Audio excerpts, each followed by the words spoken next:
नमस्कार।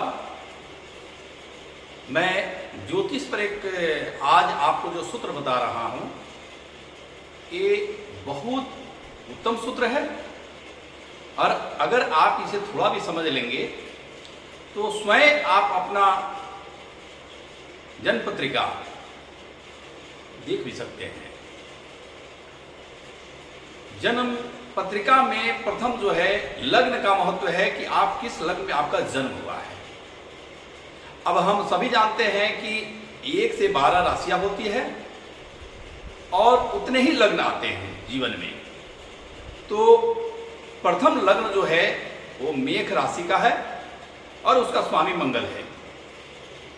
अब सवाल यह है कि हमारा लग्नेश, बहुत सारे सूत्र हैं ज्योतिष में कि हमारा लग्नेश की जैसी स्थिति होगी हमारे जीवन में वैसा ही सुख और दुख आएंगे।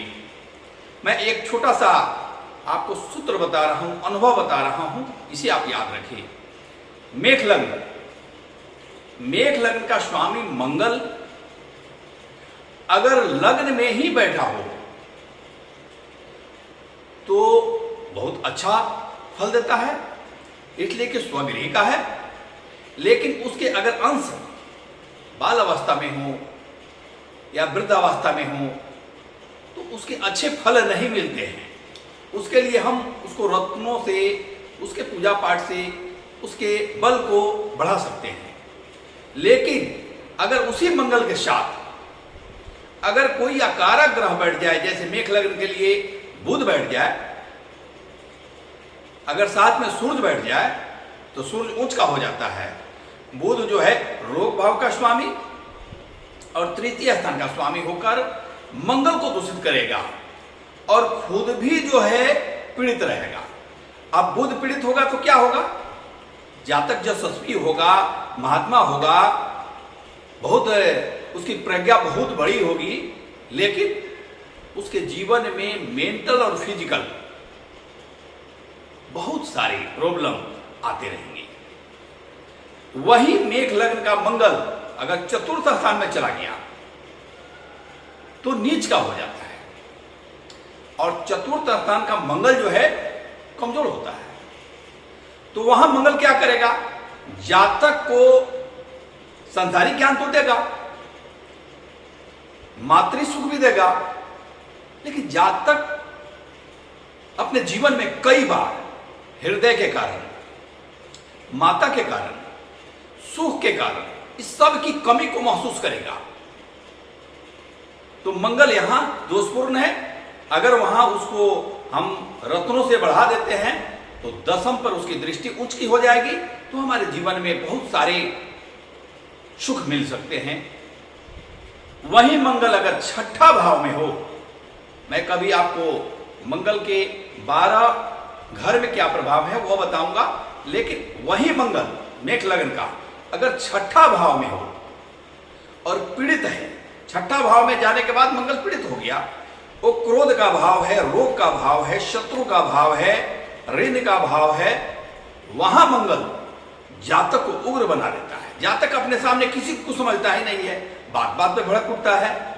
लेकिन अगर वही मंगल जिसके घर में बैठा है, बुध का घर है, अगर बुध पंचम भाव में चला जाए या लग्न में चला जाए तो जातक के जीवन में तरह तरह के कलह प्रकट हो जाते हैं, रोग प्रकट हो जाते हैं। जातक मेंटल पागल तक हो सकता है, जातक का दाम्पत्य जीवन बर्बाद हो सकता है, जातक अपनी लाइफ में बहुत परेशान रहेगा रोगों से। वही मंगल अगर सप्तम भाव में हो तो अपने लग्न को देख रहा है, बहुत अच्छी स्थिति है, लेकिन मंगल दूषित नहीं होना चाहिए। जैसे मान लीजिए कि मेष लग्न का अगर लग्न है तो आपका अष्टम भी मंगल का ही घर है। तो अगर अष्टम में कोई खराब ग्रह बैठा हो तो भूल कर मंगल का रत्न कभी नहीं देना चाहिए।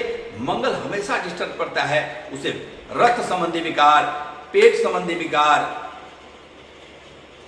अपने पत्नी को बहुत प्रेम करने वाला होगा, लेकिन बहुत यशस्वी होने के बाद भी, बहुत पराक्रमी होने के बाद भी हमेशा कुछ न कुछ चिड़चिड़ापन, उसके जीवन में रहेगा, हल्का फुल्का हमेशा बीमार भी रहेगा।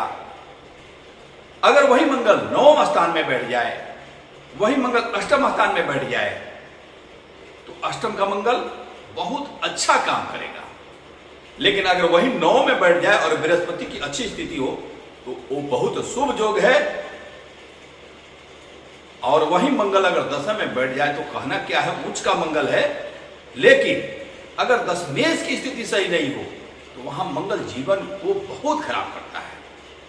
अगर 10 मेष की स्थिति अच्छी हुई तो मंगल राजयोग देता है, बड़े बड़े पद पर बैठा देता है, बहुत शौर्य देता है।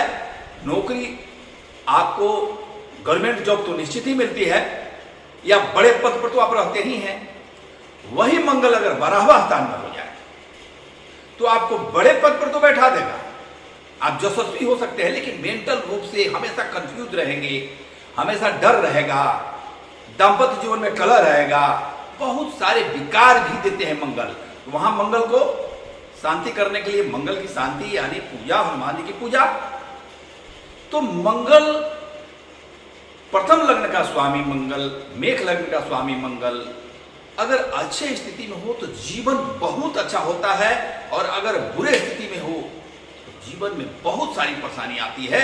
और इसके लिए एक सूत्र मैं बता रहा हूं, मंगल की उपासना, जिसके मंगल खराब हो वो मंगल की उपासना करे और हनुमान जी की दैनिक पूजा करे। इससे मंगल का बहुत सारा दोष समन्वित होगा। लेकिन रत्न पहनने में, अगर रत्न आपको पहनना है मंगल का, तो पूरी जन्मपत्रिका जांच पड़ताल करवा ले, नहीं तो आपको इसके दुष्परिणाम भी मिल जाएंगे। रत्न जो है बहुत सोच समझ के दिया जाता है। तो मेष लग्न के इतने अच्छे प्रभाव है। आज मैं आपको ये बताया, आप अपने जन्मपत्रिका में मंगल की पोजीशन देखें और देखें कि मंगल कितने डिग्री पर है, उसके बाद नवांश है, उसके बाद गोचर है, उसके बाद चलित चक्र है। बहुत सारे सूत्र से देखा जाता है। ज्योतिष बहुत बड़ा समुद्र है, कोई भी ज्योतिष को पूर्णतः नहीं जान सकता है। ये तो जब तक देव कृपा नहीं प्राप्त होती है। ज्योतिष के आप गणित सूत्र बहुत जान जाएंगे, लेकिन फलित सूत्र के लिए तो ईश्वर की कृपा भी होनी चाहिए। तो आप अगर मेष लग्न के हैं तो आप देखें और उसके निदान करें, आपको इसके सुपरिणाम मिलेंगे। जय श्री राम।